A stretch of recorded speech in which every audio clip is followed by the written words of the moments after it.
Hi everyone, it's Joanne here, and today I want to tell you all about custom foiled spines and why I love them so much. As you can see, I've made quite a few. You could say I'm addicted.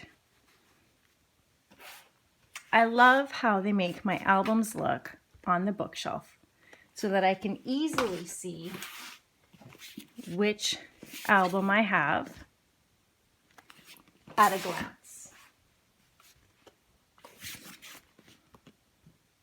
They come in 12 by 12 and are only $12 each. So, I mean, really, you can't get anything personalized these days for $12, and you can customize them however you like. But did you know you can also do smaller albums like 7 by 7s, 8 by 8s, and 8.5 by 11. And these albums would look so great on my shelf with the spines labeled. And some of these albums are quite old and could use their spine updated as well. To do a smaller spine, all you need to do is figure out what size album you're going to do and use the markings on the program where you design your spine to make sure that you keep your text in that section of your album. So this is for a larger album, but this is going to be for a small album such as this. And so are these. These are all designed for smaller albums that I have on my bookshelf. So let me show you with this one how it's done. First, you're going to take your album and remove your spine. We're going to use this spine as a template. And just as a double check, let's make sure I did this right.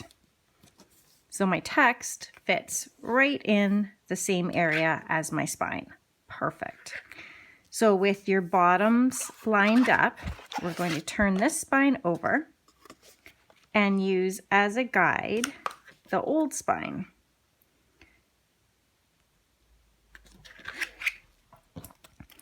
So make a pencil or pen line along the top. And we're going to score this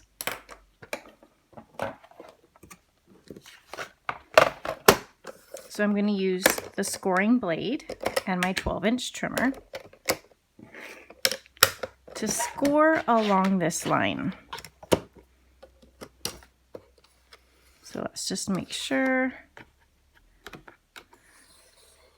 That looks good. So run it along a few times. That will make sure you get a nice crease. And then fold it. Now all of this extra spine is going to make it a little bit bulky, so I'm going to trim it at just 1 inch. So I do need to change out my blade one more time.